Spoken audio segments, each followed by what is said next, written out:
watching Good Morning Iowa in HD. We are Iowa's most accurate weather team. Good Morning Iowa starts now with breaking news. And good morning, Iowa. Thanks for joining us here. I'm Elias Johnson. And I'm Sabrina Ahmed. We turn now to a live news conference of some breaking news from overnight. 2 officers here in the metro were shot. Community here in the Metro Des Moines area lost 2 officers. It started about 1:05 in the morning in Urbandale. Officers responded to reports of shots being fired in that area. The first officers to arrive on the scene found a police officer, an Urbandale police officer, still seated in his vehicle, and he'd been shot and killed. About 20 minutes after that, officers were in the area attempting to help the Urbandale officers figure out what had happened, see if we could identify a suspect. One of our Des Moines officers found a Des Moines police officer seated in his vehicle at an intersection. He'd also been shot. He was transported to Methodist Hospital where he died shortly after that. Right now we're developing suspect information. We really don't have anything that we can share with you right now on that. We'll get that out as soon as we can because we think you'll probably play a critical role in helping us track somebody down. We'll get the names of the officers out in due time. We're still making the appropriate notifications both within our building and within their families. So it's going to be a little bit before we get all that out. A couple just short things of note that we'd like you to share with the community at this point right now. Merle Hay Road from about roughly Urbandale to Hickman Road is going to be closed indefinitely while we work the scene. On our end, Urbandale's got a similar situation as 70th and Aurora. There are going to be some traffic delays over there. I don't think we've determined yet if that's going to impact school at this point or not. Not at this time. We haven't determined if that's going to impact school at Urbandale High School, but those are a couple key things we think the community needs to know about as they try and move around during the day-to-days. That those areas are pretty much locked down. We'll get them open when we can. She is live outside at that location. Claire Bramer, what's the latest? Yeah, Elias, we're up here just off of 70th and Aurora. I'm going to step out of the way and give you a look at the scene that's going on right behind me right now. We have Clive, West Des Moines, a bunch of police departments stepping in and blocking off this area where the first of the 2 deadly shootings happened. Just after 1 a.m. up here is where the Urbandale officer was shot while in his car. He has passed away. Subsequently, all of these departments have stepped in to help. Iowa Division of Criminal Investigation has also given Urbandale their resources right now. They're currently working the scene, trying to get everything under control here.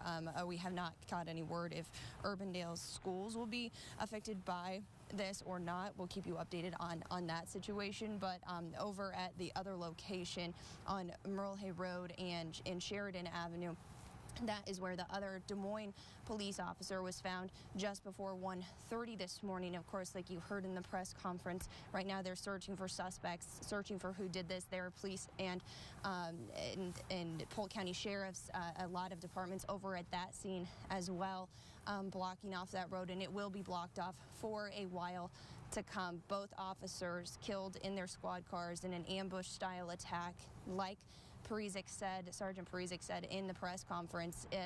There is a clear and present danger out here for police officers, so a lot of these officers, they are armed, they are on guard, and they're working in pairs today, and they said that they'll probably continue to do that until further notice. But of course, as these details develop, we'll be talking to police officers who are out here at the scene, the public information officers for both Urbandale and Des Moines, and we'll keep you updated as we get more details. Elias.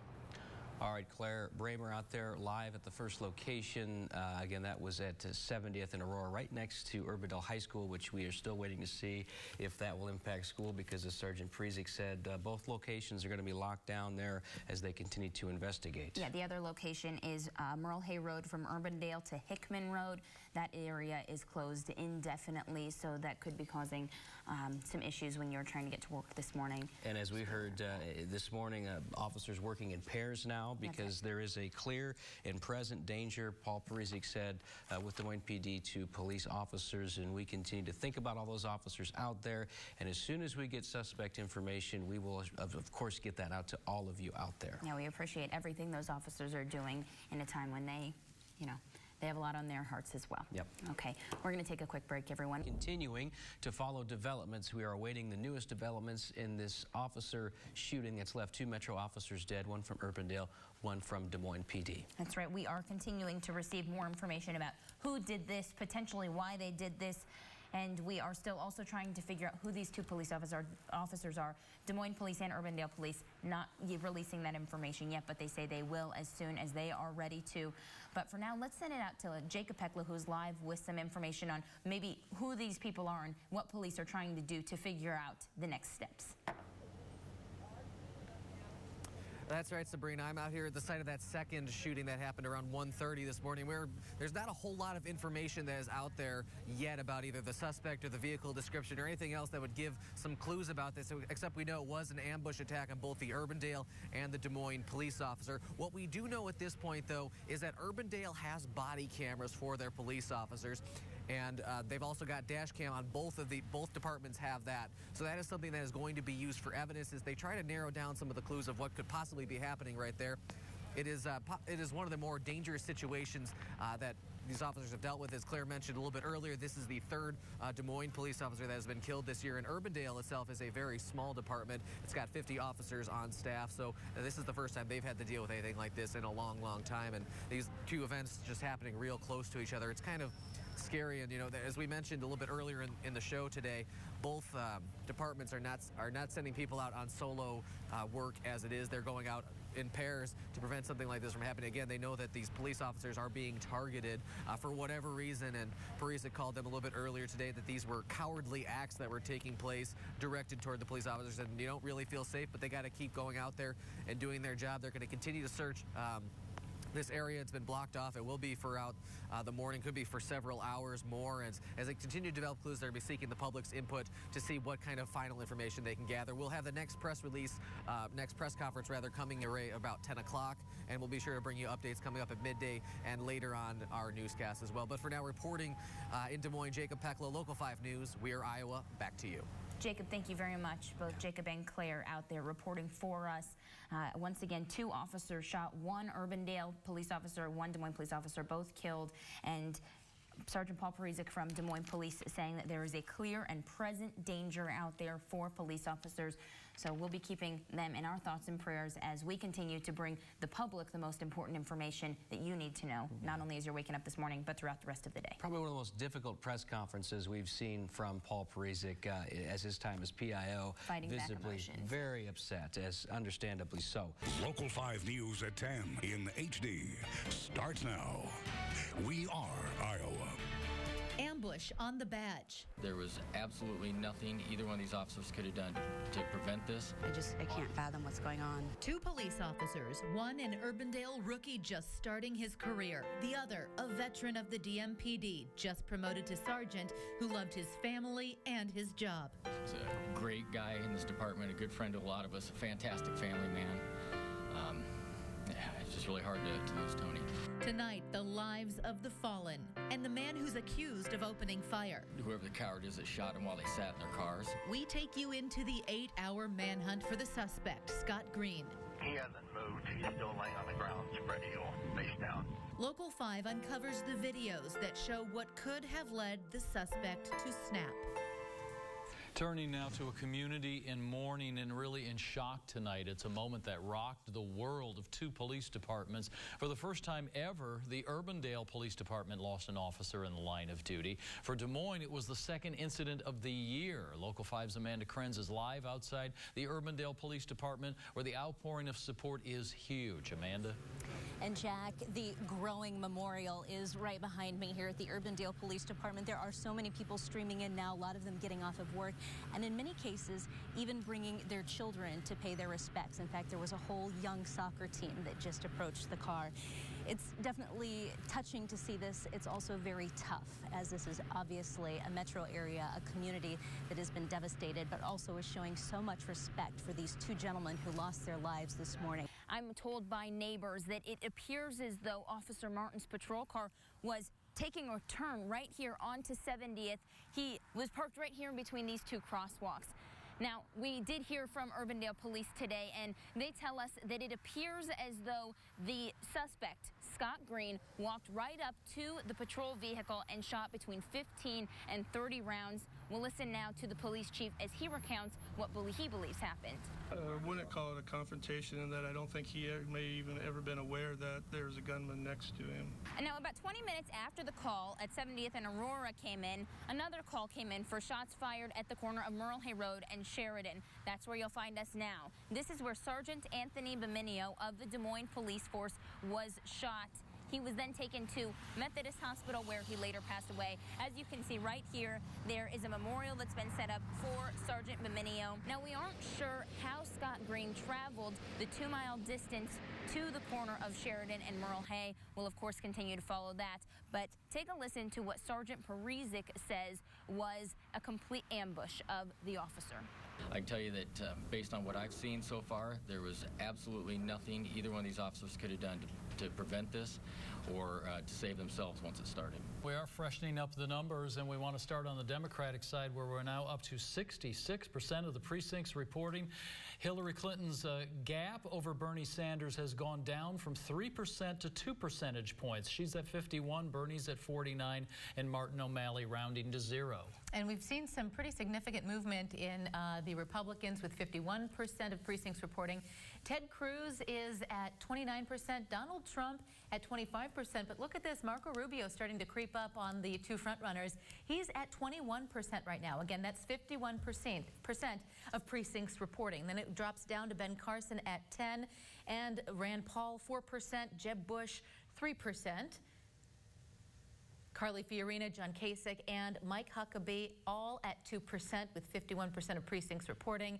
Chris Christie also at 2%, Rick Santorum at 1%, and Jim Gilmore at 0%. And we wanted to learn also a little bit more about that word we've been using all night, and that is turnout. Yeah, let's send it over to Lucas Casey, who's in the Instant Results Center, talking about historic turnouts. Lucas?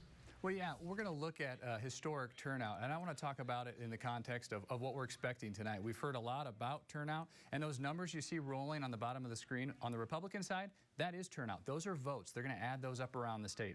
On the Democratic side, it looks proportionately lower. That's because they're counting delegates. We won't know Democratic turnout until the Iowa Democratic Party tells us about it later. But let's look at what perhaps we can expect based on some historical data. Let's go back to 2004. This is when we had a contested Democratic caucus. This taller line, this dark blue, 533,000 registered Democrats going into the caucuses. Turnout is this lighter blue bar, just about 23%. Stephen, what's your reaction to Martin O'Malley dropping out, A, and B, what does that mean for his supporters? It's a little unusual to drop out at this particular moment. Usually you wait until people have, said thank you for voting for me, and then you kind of bow out. So jumping off the ship, while it's still not in port is kind of strange. And his supporters, I guess, if they're listening to this and they're planning to vote, I don't know if it's too late for them or not, but they don't have a candidate anymore. They're going to leave their corner and run over somewhere else, and join Hillary or lots of Sanders. offers for apple pie. That's right. Well, that's interesting too, because O'Malley's been in like a 4% or 5%. Yeah. He's got a 0.5% tonight, so those people have gone. They went elsewhere. What's the best guess? Yes. Well, he was never going to have viability. They already ran. And right. Bernie Sanders is actually doing remarkably well. I mean, it's very, very close. And I think right now, at least if this holds, Hillary Clinton really should be embarrassed about the results. I mean, it's too close. She was 70% ahead in popularity and acceptability and so on. And that's not good. Well, we're down here at Cruz's headquarters, where the crowd is about twofold from what it was just a matter of minutes ago. I would say 15 minutes ago, there were maybe 100 people here. People are flooding in the door as we speak.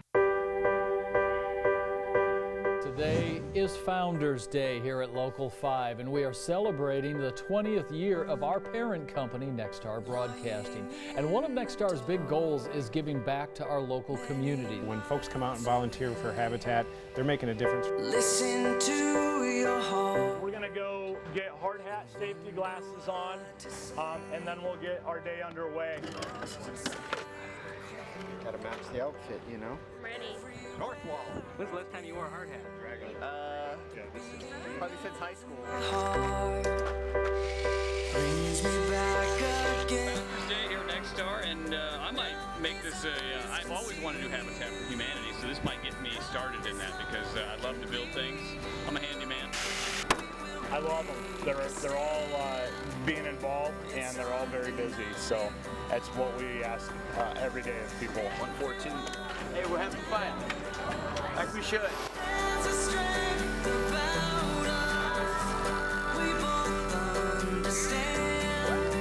What do you think?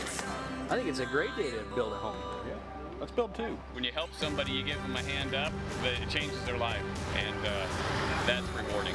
We really love to have you out here. Trust me when I say everyone has been working very hard all morning long. They physically had to pull Brad Edwards off his ladder. He would not stop working today. Of course, this is his bread and butter. Stephanie Engelson's here now, so the second shift crew's starting to show up. Stephanie, earlier, it was you and I banging some nails together, and how did we do today at Local 5? Oh, Jack, I'd say we all did pretty well considering, you know, we're used to our desk jobs, right? Not picking up hammers, but as you all know, there's so much that goes into building a home. There's the money, there's the time, there's the manpower. Habitat for Humanity has a great system of getting all these things brought to the table at the lowest cost possible. We count on volunteers like yourselves to get the work done and done right. Now these eyes can see you, how this love can bleed you. Everybody left today feeling a sense of accomplishment, and that's why working with Habitat for Humanity has been such a great experience. We know we're doing important work, and I'm joined by Jenna Ekstrom right now from Habitat, and today went really well. Oh my gosh, yeah, it was great. You guys did an awesome job. I'll cheers you to that. Cheers to that. And It's encourage, been fun. Yeah. And come on out if you haven't done this before. Great. It's an honor to work with a lot of folks that care this much about their community. We'll be out volunteering all day long. This is Founders Day. We're celebrating the 20th year of our company, Next Star. South of the metro, we are in Norwalk. We had to change over to stick mics because it's just that loud here. Sitting alongside Jordan Furby, I'm Elias Johnson. Welcome to a huge matchup. Our game of the week, it is Norwalk welcoming in Pella, the Dutch. Both teams undefeated. This is a huge game. Absolutely huge, and I couldn't ask for a better crowd for my first Blitz game day experience. They are loud, they are ready. It may be early, but they are awake and they are ready for an upset. Pella comes into this game winners of 34 in a row, 45 of their last 46. Norwalk is no slouch either. They've won 18 of their last 20. Of course, those two losses are to the Dutch, so they are definitely focused on avenging those losses and getting after it tonight. It's a 2 versus 3 matchup, as you said.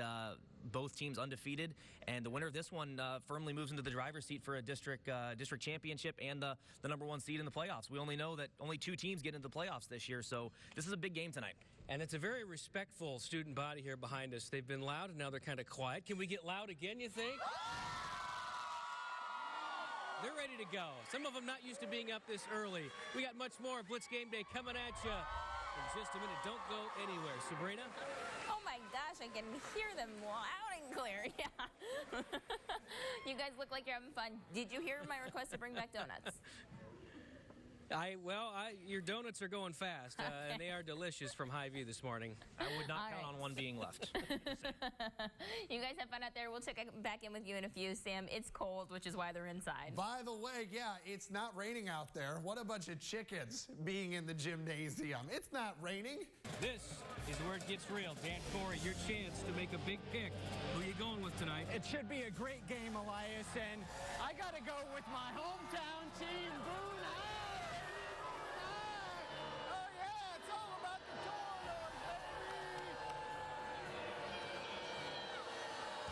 My boy Lee Corso would say, not so fast, my friend. I'm going with the hometown Tigers, baby. Go, Yellow!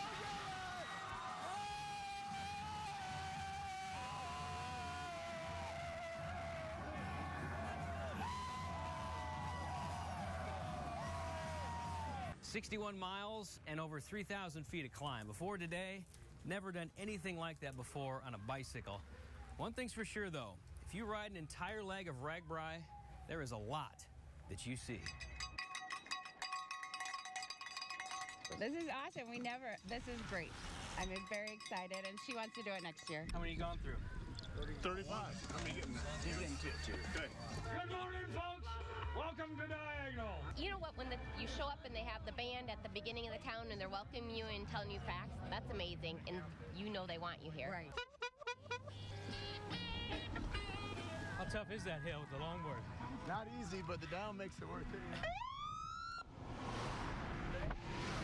What do people say to you when they come across you? Oh, thighs of steel. You're the man. You're such an inspiration. We are. They just say really nice things, and it all means a lot to me. So good for you. Keep me going.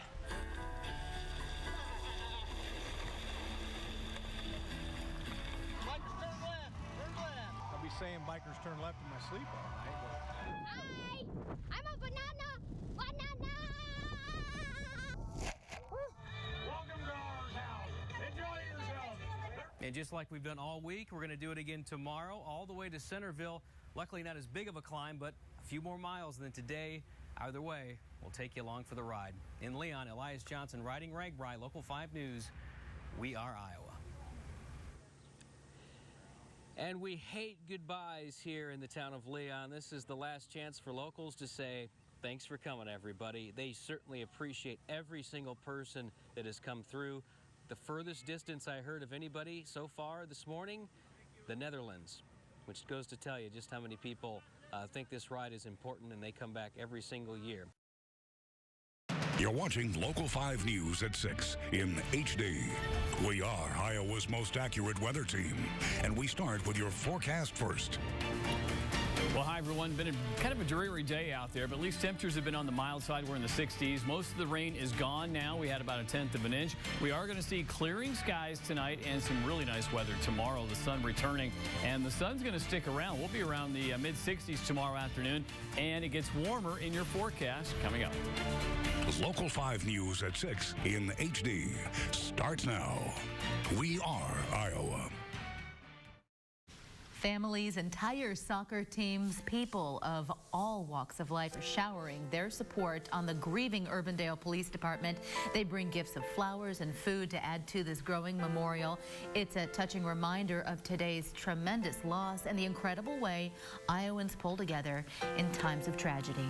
Yes, a very dark day here in the Metro. And good evening and welcome to Local 5 News. I'm Jack Miller. And I'm Stephanie Engelson, and we do thank you for being with us on this very sad day. Tonight, in-depth coverage, an ambush on the Badge. These are the fallen that 2 police officers gunned down in the line of duty this morning.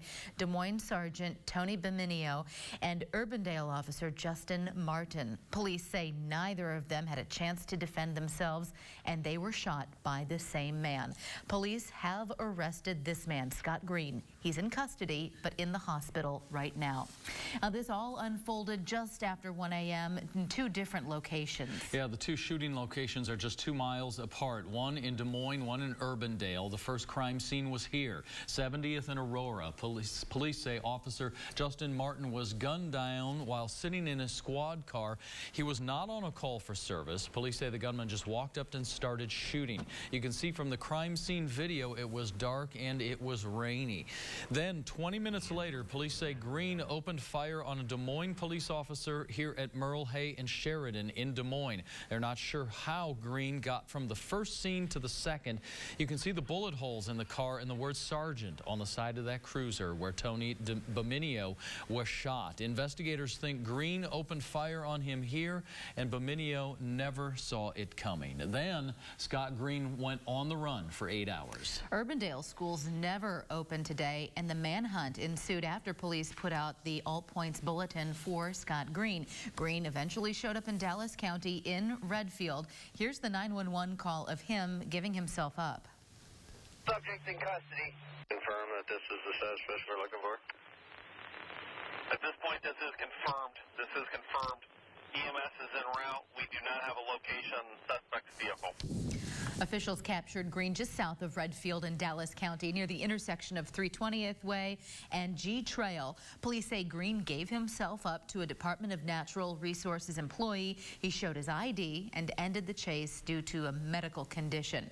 After he was taken to the hospital, officials blocked off the roadway and spent the day in the field searching for any evidence. Well, here are the photos again of the officers who are lost. Officer Justin Martin was shot first in Urbandale. Sergeant Anthony Beminio was shot second, just 2 miles away. Shortly after they were identified as the victims, we heard stories of the kind of men they were. 24-year-old Justin Martin served many roles in his time on the Des Moines Police Department, but we're told he was especially proud of this, working on the tactical team. He was also a very well-respected resource officer at Roosevelt High School in Des Moines schools. Local 5's Elias Johnson joins us now from the Digital Media Center with more on the life of Justin Martin. 24-year-old Justin Martin was one of the newest additions to the Urbandale Police Department. He completed his training in August, and since then, since the 22nd, has been patrolling the streets with high expectations. That, according to the chief today in the press conference. Now, as we look back at who this man was, we turn to social media, and that's where we find something rather significant. One of his only public posts that you see on his Facebook wall is dedicated to Jamie Bunting. He, too, was an officer in Rockwell City, where Justin grew up, and he lost his life 3 years ago. But in the post, Justin thanks Jamie, saying he was lucky enough to be able to be taught by him on how to use a handgun. Jamie Bunting was one of the firearms instructors at the Iowa Law Enforcement Academy, where Justin Martin graduated from after completing college at Simpson College. In the Digital Media Center, I'm Elias Johnson, Local 5 News. We are Iowa. And Officer Martin was very involved in his community at Simpson College. He graduated from their law enforcement program. Tonight on Local 5 News at 10, we'll hear from some of his former professors. Of the second officer who lost his life, Des Moines Police Sergeant Anthony Beminio. We were told today he goes by Tony, and he was a very popular officer. Sergeant Beminio has been with the Des Moines PD since 2005. He has served in many roles, including the SWAT team, and was recently promoted to sergeant. And he was well known for his work as a resource officer in Des Moines schools, a job where he made a true difference. Great guy, wonderful with students, fair-minded. We love our SROs, though. They're just valuable in our building. Yeah, he made a great connection with our staff and our kids. Fair-minded, worked with integrity and fairness. He was just a wonderful human being. Great police officer, but an even better man. And Sergeant Paul Parizek with the Des Moines Police Department was visibly upset today, talking about Sergeant Tony Beminio. He said losing Tony was very difficult. Those were his words. Sergeant Beminio leaves behind a wife and children. And that's tragic. The two officers killed today were both heavily involved in their communities. That's right. We've mentioned the support these men received from their brothers in arms, but that's not all. The entire metro community is really coming together. I can't fathom what's going on. They they're working and they're trying to keep us safe, and I just feel devastated for them. I mean, they lost a member of their family. Well, thank you. What's that like to have that? I think everybody feels pretty helpless, and I think no one knows what to do to make it better, and so this is their way of showing us support, and it's greatly appreciated. It's pretty hard to see, to be honest. And, you know, you hear about these things, but you never expect it to happen to your community, especially, you know, in the way that we all paint Urbandale to be such a wonderful place to live, and it is, and we just don't expect these things. I had to do something. It wasn't much, but I had to do something. Just can't stop worrying about, you know, the family of that individual that did die, and our thoughts and prayers are with both police departments and both Justin and Tony's families, but it doesn't make it any easier. And tonight we have new information about the suspect who police arrested in connection with these two shootings. Again, Scott Michael Green is considered the main suspect. Here's his photo again. Local 5's Amanda Krenz has more tonight on who exactly Scott Green is. She is live outside the Urbandale Police Department with an update. Jack and Stephanie, before I talk more about the suspect in this case, I have to acknowledge what is happening all around me here at the Urbandale Police Department. As you've seen, this is an incredible memorial behind me that has grown exponentially throughout the day. When I was here at 5 o'clock, I said people were streaming in. They were getting off work, coming by, paying their respects. People have flooded the parking lot. They're being a little camera shy right now because they don't want to be behind the camera. They don't want to be in front of the cameras, rather. But what they're doing is lining up. They're giving hugs and they are shaking hands with the Urbandale officers who are out here. We're seeing grown men in tears. We're seeing little kids whose eyes are looking around, not really understanding, but knowing that this is a really significant occasion. So people of all kinds just coming out here to pay their respects. It is quite remarkable indeed. Now, more about the suspect in this case. Today, the Urbandale police chief said in his news conference that Scott Green may have had a military background. That's something they're going to look into. The chief said that he didn't know how Scott Green acquired his weapons, and he did say weapons with an S. He said he believes that he had more than one gun. Again, something they're definitely going to be looking into. Police said that Scott Green is definitely no stranger to this Urbandale Police Department. Scott Michael Green is a 46-year-old man from Urbandale. Police say they knew him. We're familiar with Mr. Green from our years of service. Most of the officers that have been in the city have some understanding of Mr. Green, yes. They've taken trips to his house or delivered service to him, never to anything of this extent, though. It also appears Scott Green has a YouTube account where he's posted a few videos. One video is a photo of him holding an American flag and Confederate flag at a high school football game. In another video from the same day that appears to be recorded by Green, police refer to him by name at an Urbandale high school football game and tell him he was causing a disturbance inside of the stadium by flying a Confederate flag. I was standing there as a peaceful person. You weren't disruptive in any way? Absolutely not. I was standing there. Mr. Green, I've got several individuals that came down and said you were causing a disturbance inside of the stadium. That's why we asked you to leave the stadium. I walked down and I stood there and I held up a flag. In this video, Green claims he was assaulted while he was in the stands and wants police to file a report. I did not want to cause any disruption at all. But you have to understand. I was peacefully protesting. You have to understand in the current social climate that we're in, when you fly a Confederate flag standing in front of several African American people, that's going to cause a disturbance, okay? Whether you intended to or not, you have to understand. I'm not saying it's my I never said it wasn't constitutional right. We have some information from Polk County District Court today that we want to share with you.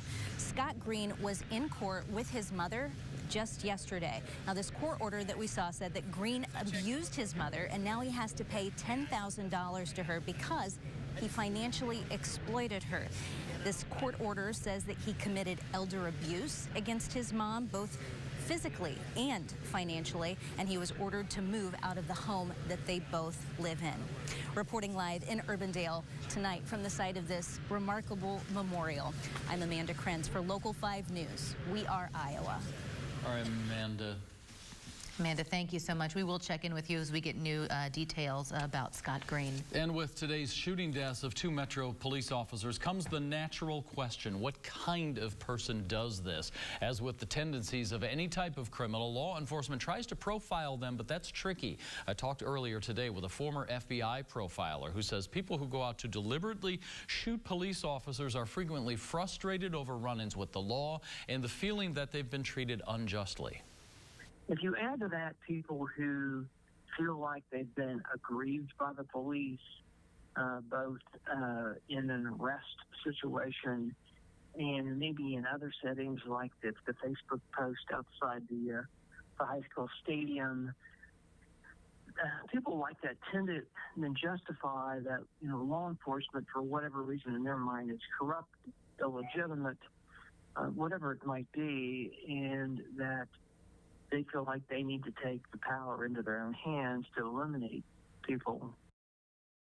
And he adds that many shooters of cops have drug issues and mental health problems, but that the trigger is often that feeling of unjust treatment. He says it's tough to catch someone before they try to shoot a police officer. Although they may be disgruntled, they may even speak or post about it, they usually haven't done anything illegal leading up to it. And we'll be right back.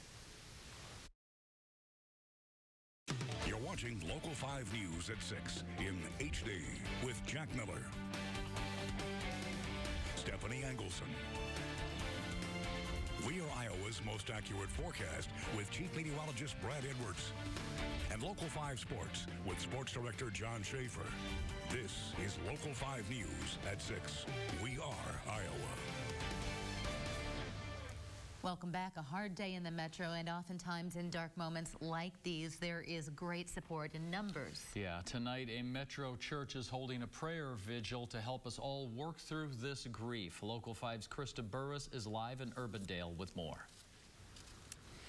The prayer service just got underway here at the Urbandale United Church of Christ. Dozens of people have gathered in the sanctuary, and coordinators say they're putting it on because the community requested it. They're taking a stand against violence while also trying to show support for the families of the officers. It'll be going on here for another half hour or so. Live in Urbandale, Krista Burris, Local 5 News.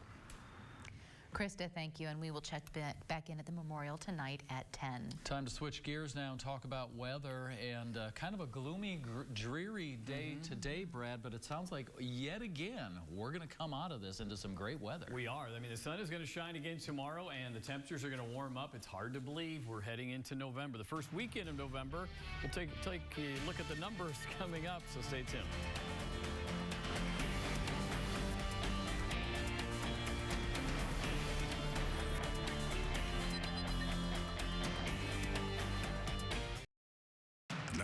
We are Iowa's most accurate forecast with Chief Meteorologist Brad Edwards, certified by Weather Rate, the independent weather experts. Welcome back, everyone. Still gray skies over Des Moines. We've had a few breaks, though, in the clouds, and that'll continue tonight. Looking on the Orton Home Sky Cam, it is at least comfortable temperature-wise. We're at 63 degrees, cloudy skies here in Des Moines, and it's going to cool off tonight, but not dramatically, kind of gradually cooling back to the 50s and then the 40s.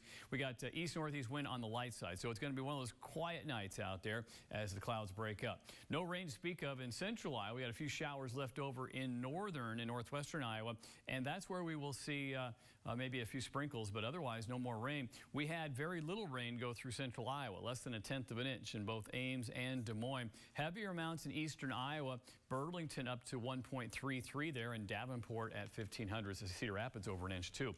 We're looking at temperatures right now. We're in the 50s and 60s. We will be cooling down gradually tonight. Low 60s right now in central Iowa. Here's what we got for tomorrow during the day, though. Starting off in the 40s, right? It's going to be a cool start, crisp, then warming up back into the 60s. I think we'll be around 68 in Des Moines. Lots of sunshine, and it looks like a great night tomorrow night for some football. Of course, the Sooners are coming in town to play a Thursday night game in Ames. Around 60 degrees at kickoff, so pretty comfortable out there. Clear, cool conditions with light winds, and those winds are going to be on the light side. You can see fans will be having a good time out there. The winds will be about 5 miles per hour and dropping off, so not a bad night at all.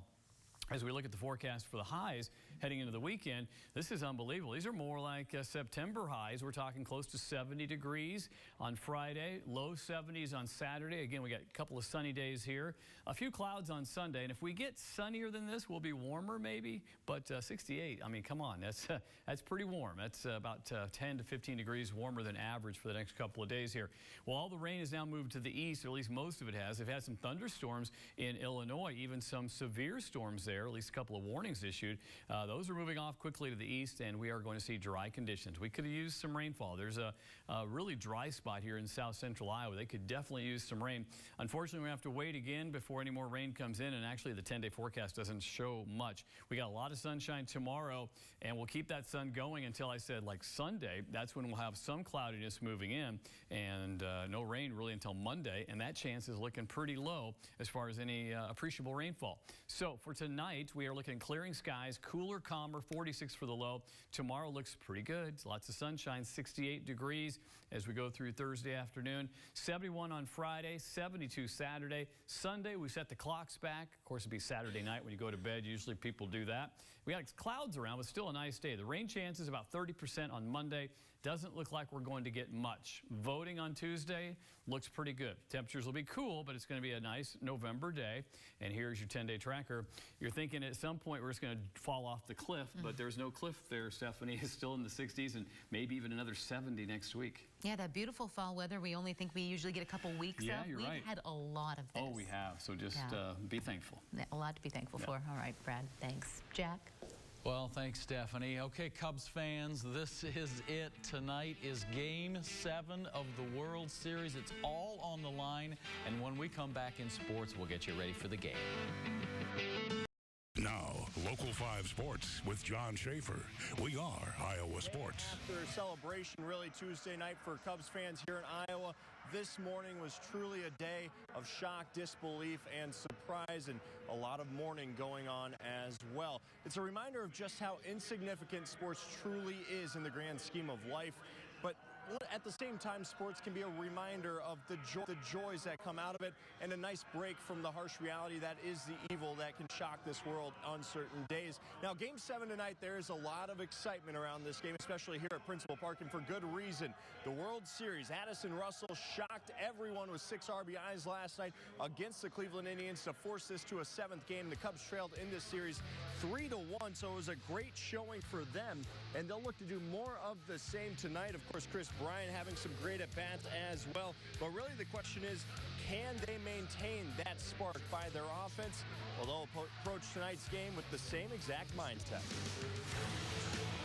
I mean, anybody who plays this game, you know, grows up dreaming of winning a World Series, and, you know, we to play in a Game 7 tomorrow. That's pretty special. So, I mean, we can't get too far ahead of ourselves. When we were down 3-1, it was, you know, take it a game at a time and try to get to Game 7. And tomorrow we're going to be there, and it's nice to kind of build off of these last 2 games with the momentum. And, you know, today obviously with the, you know, the offense is pretty special, and then our pitching was unbelievable. So hopefully we can do that tomorrow.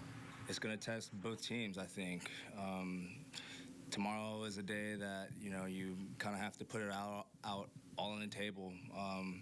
I wouldn't even say the luckiest is going to win is the people that, you know, come up in the big situations, the guys that make the routine plays, and the guys that make the spectacular plays to avoid the big inning.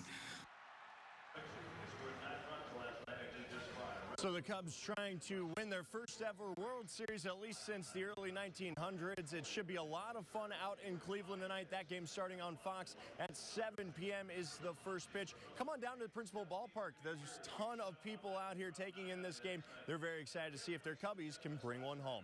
Reporting from Principal Park, I'm John Schaefer, Local 5 Sports. We are Iowa. We'll be right back. You're watching Local 5 News at 6. All right, today was a gloomy day, but the sun returns tomorrow. In fact, it's going to be out most of Thursday, Friday, Saturday, and probably even a little bit Sunday, but some clouds moving in. But look at those temperatures, close to 70 or above every day. A little rain possible Monday, but not much expected. Wow. It goes on and on. and on. It does. We know it will end, so just enjoy it. Yeah. Thanks, Brad. Thanks, Brad. We'll see you at 9 on CW and back here at 10.